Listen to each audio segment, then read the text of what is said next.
गांव की लाइफ का सबसे पहले यही मज़ा है कि भाई देखते हैं कौन सबसे पहले उठता है।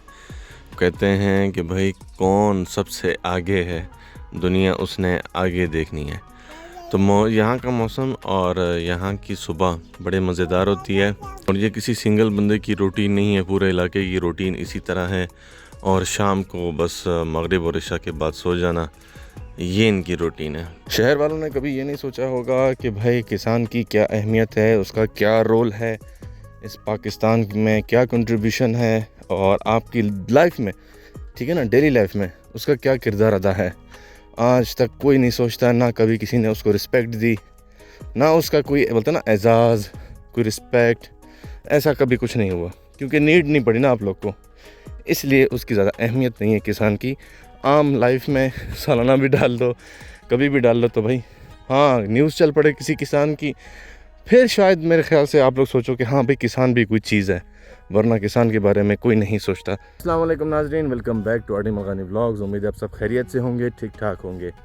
फिर आज का टॉपिक क्या है, हमारा किसान। अभी आप ये फसलें देख रहे हैं, पहले एक टाइम आता था कि भाई यहाँ पे ना खाद डाली जाती थी, मतलब गोबर आप कह लो, इस तरह की ऑर्गेनिक फसलें उगाई जाती थी। अभी तो डीएपी के बगैर तो भाई फसल उगती ही नहीं है। अगर आप अपनी ज़मीन में किसी भी, ये तो एक गंदम की बात हो रही है, कोई भी फसल हो, आप बगैर खाद के उसको बड़ा कर ही नहीं सकते, उससे पैदावार नहीं ले सकते। जो आपको ज़मीन का ख़र्चा है, जो आपने हल लगाया हुआ है, इसके पैसे वापस नहीं आते भाई।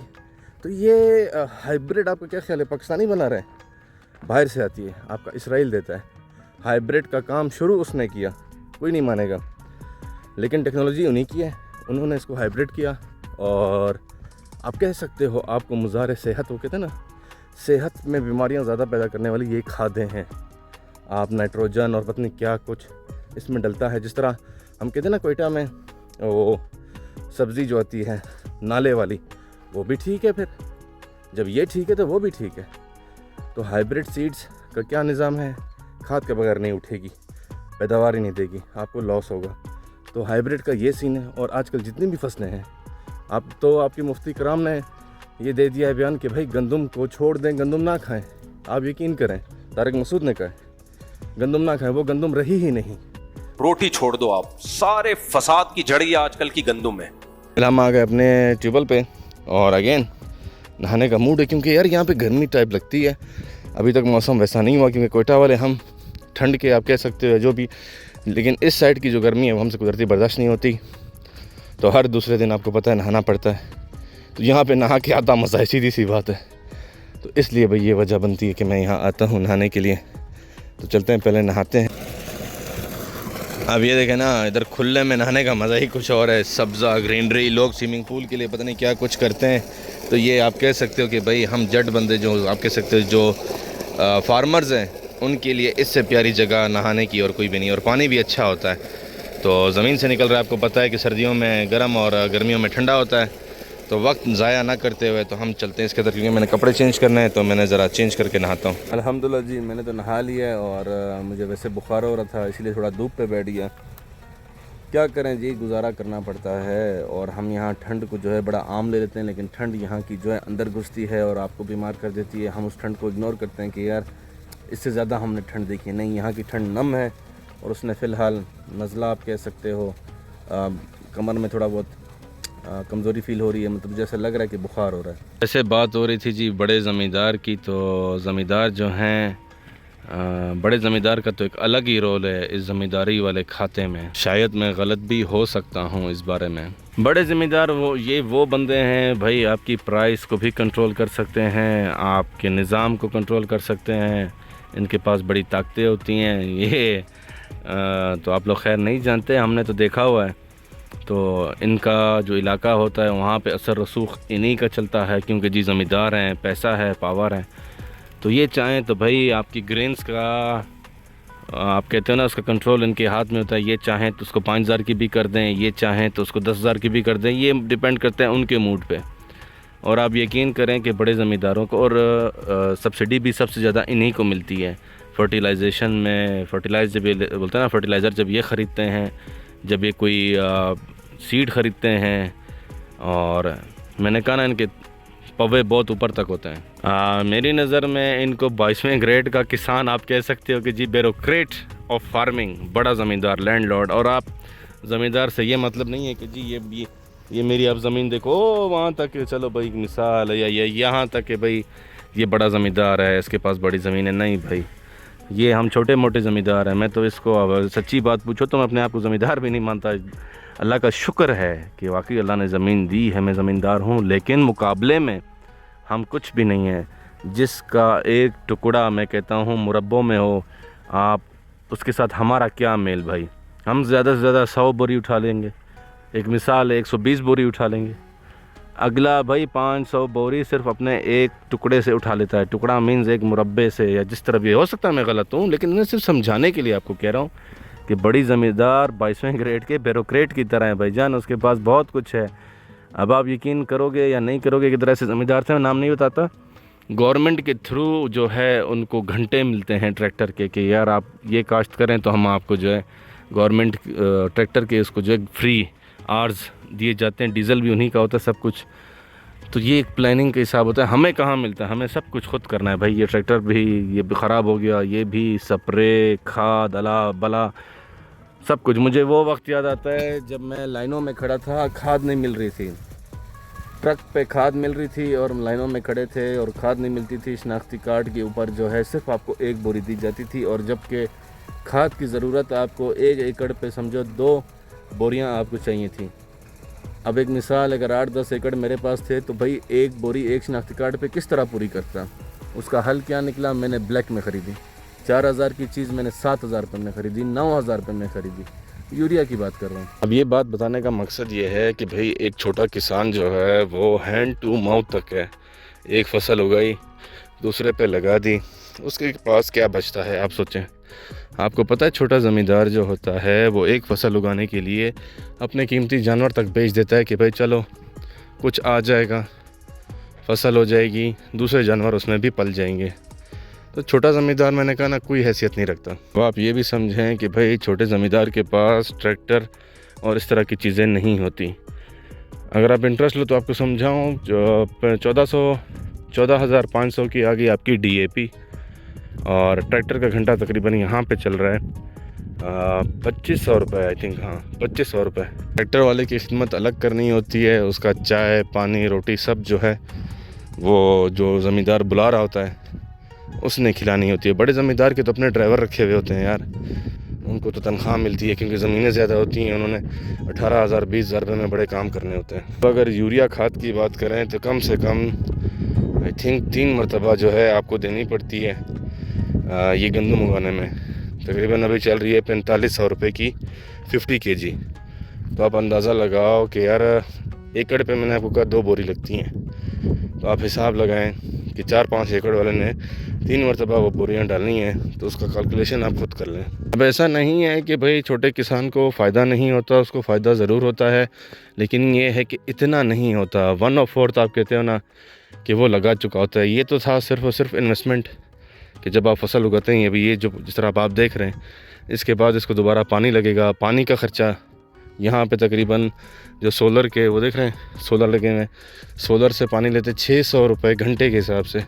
तो आप सोचो कि ये यहाँ से लेके ज़मीन वहाँ तक 600 रुपये घंटे में क्या हिसाब लेगा। यानी वो 600 रुपये में घंटा देगा और पता नहीं कितने घंटे, 3 दिन 4 दिन स्लो पानी होता है, तो उसके हिसाब से काफ़ी पैसे बन जाते हैं। तो किसान छोटे को इस तरह बचत नहीं होती। ये तो चलो था सिर्फ और सिर्फ उसका ना, जब कटाई की बारी आती है लेबर अलग आएगी, लेबर के बाद थ्रेशर आएगा, वो लेबर लगेगी। मैंने कहा ना 1/4 हिस्सा जो है वो चला जाता है। फिर जाहिर है दूसरी फसल है वो भी तो उगानी है, और जो कर्ज़े लिए हैं वो चुकाने हैं, जो जानवर बेचा है वो वापस लेना है। तो किसान की समझे छोटे किसान की ज़िंदगी ज़रा टफ ही गुजरती है। अगर आप ये सोचें कि भाई छोटे किसान के ऊपर खुशी गमी का मसला सबब पेश आ जाए, तो उसके पास आप कहते हैं ना उसकी जेब में पैसा नहीं होता।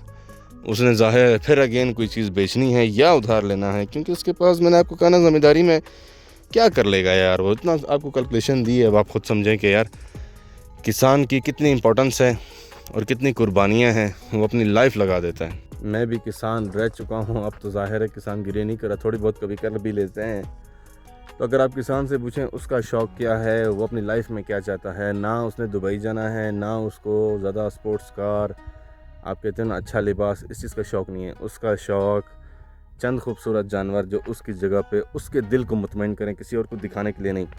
अच्छा ट्रैक्टर और उसके औज़ार। मेरे पास तो पहले ट्रैक्टर था लेकिन मैंने बेच दिया था।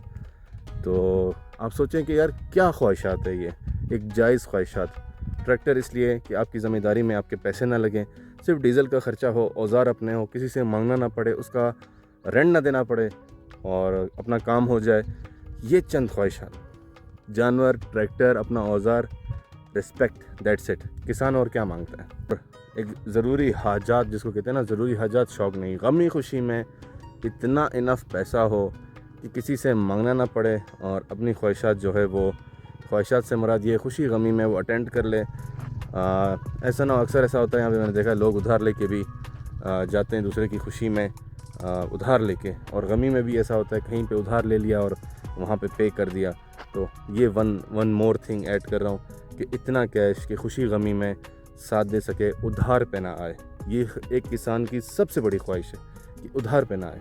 और अगर देखें छोटे किसान की अगर डिटेल में चला जाऊं तो उसमें यह है, आपको यकीन करेंगे, सबसे सस्ती सब्ज़ी वो लेगा। जो सब्ज़ियों में सबसे सस्ती है आज के टाइम में, वो सबसे पहले सस्ती सब्ज़ी लेगा। सबसे सस्ता घी, जो कराची वाला मयारी गैर मयारी उसको फ़र्क नहीं पड़ता, लेकिन वक्त को टिका देना है तो वो सस्ता घी ले लेगा। और कम, आप कह सकते हैं ना, जितना कम खर्चा हो सकता है वो कम से कम करेगा। हत्ता कि मैंने कहा ना कि अपने चाय का या दूध पीने का दूध भी मिलेगा। यकीन करें कि अपनी ज़रूरियात पूरी करने के लिए, अपने बच्चों को पूरा करने के लिए वो भी बेच देगा। ये है एक छोटे किसान की लाइफ। और भी सुने, एक छोटे किसान से आप ये भी पूछ लें कि क्या आप अपना इलाका छोड़ के कभी गए हैं? अब ये होता है, एक दूसरे गांव पे हम जाते हैं, फौतगी हो गई, खुशी हो गई, गमी हो गई, ये सब हर कोई जाता है। उससे ये पूछें कि क्या आप टूर के लिए, अपने लिए कोई वीकेंड भी लिया आपने, कोई वीकेंड छुट्टी भी की आपने? मैं कहता हूँ एक छोटे किसान के पास, जिसके पास जानवर 1-2 दाना अपने घर में है, आप यकीन करें कि उसकी अपने लिए हॉलीडे नहीं है। सुबह 6 बजे उठेगा, रात 8 बजे तक काम करेगा, अगेन एंड अगेन, ये डेली सोप, जब तक ज़िंदा है ना ये करता रहेगा। एक हकीकत बात बताने जा रहा हूँ, और जो मेरे अपने यहाँ इलाके के मलगानी भाई हैं, अक्सर आपने देखा होगा, मेरे जो मलगानी भाई हैं मेरे कमेंट भी करते हैं मेरे टिकटॉक पे।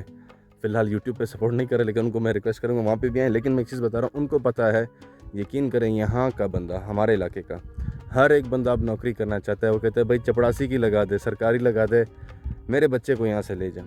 अब आपको एक चीज़ समझा रहा हूँ, क्या एक ब्यूरोक्रेट अपने बच्चे का ये सबब कहेगा? हमेशा एक ब्यूरोक्रेट ये कहेगा कि मेरा बेटा ऑफिसर ही बने। एक डॉक्टर कहेगा मेरा बेटा डॉक्टर बने। एक ऑफिसर कहेगा जी मेरा बेटा ऑफिसर बने। लेकिन आप छोटे किसान से पूछें कि क्या आप चाहते हो कि आपका बेटा भी इस चीज़ लेगेसी को आपकी लेके चले?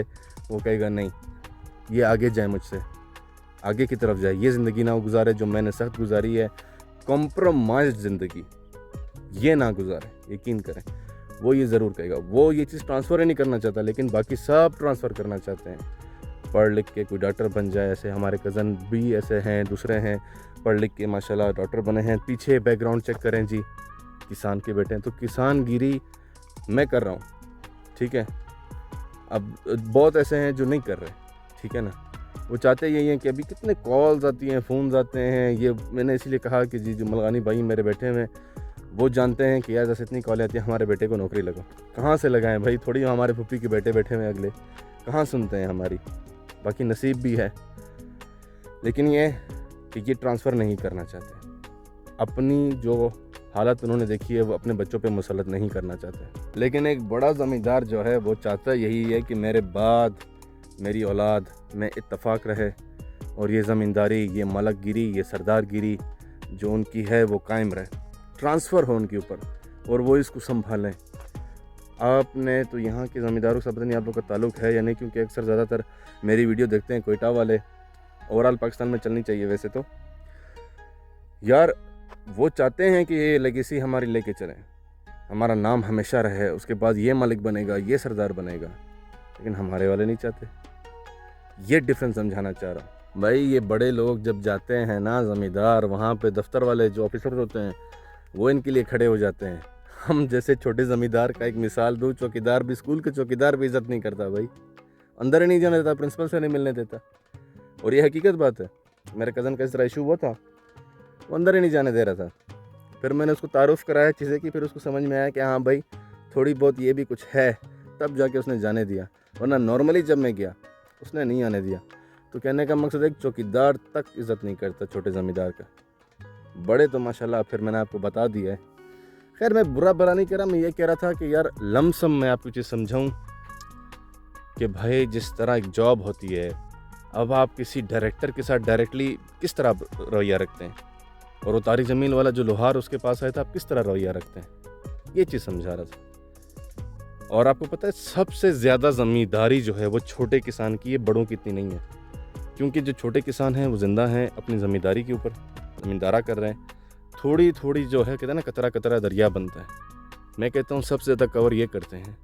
क्योंकि एक मिसाल लेता हूँ, जिस तरह मैंने इलाका बताया, वहाँ से लेके ये एंड तक एक मिसाल देता हूँ। वो जो पहाड़ आप देख रहे हैं वहाँ तक, यहाँ पे सारे सरदार तो नहीं है ना। एक मिसाल दे रहा हूँ, किसी का वहाँ से लेके यहाँ तक टुकड़ा, तो किसी का यहाँ से लेके यहाँ तक का टुकड़ा है। तो इस तरह ज़मीनें बट के जो है छोटे ज़मींदार इसको कहा जाता है। सबसे ज़्यादा तादाद इनकी है। बड़े ज़मींदार मैक्सिमम कितना होगा, 500 एकड़ एक जगह पे होगा, बाकी एरिया जो है सारे छोटे हैं। तो मेहनत किसकी, एफर्ट ज़्यादा किसकी, छोटे किसान की, और लेस अप्रिसिएशन किसकी है, आपके छोटे किसान की। तो किसान की इज़्ज़त क्या करें, मैं नहीं कहता मेरी इज़्ज़त करो, अप्रिशिएट क्या करें, ये आपके मुल्क का असासा हैं, इनकी इज़्ज़त करें। हेल्प हो सके तो भाई हेल्प करो, ना करो तो भाई कम से कम अपनी दुआओं में याद रखें। और आज का व्लॉग यहीं पे करते हैं एंड, क्योंकि धूप बड़ी ज़ोर की लग रही है, अपलोड भी करना है। तो आप सब ने अपना बहुत सारा ख्याल रखना है, लाइक शेयर कमेंट लाजमी करना है, और उम्मीद करता हूँ आप सब अपना बहुत सारा ख्याल रखेंगे। मिलते हैं इंशाल्लाह अपने अगले व्लॉग में, तब तक के लिए अल्लाह हाफ़िज़।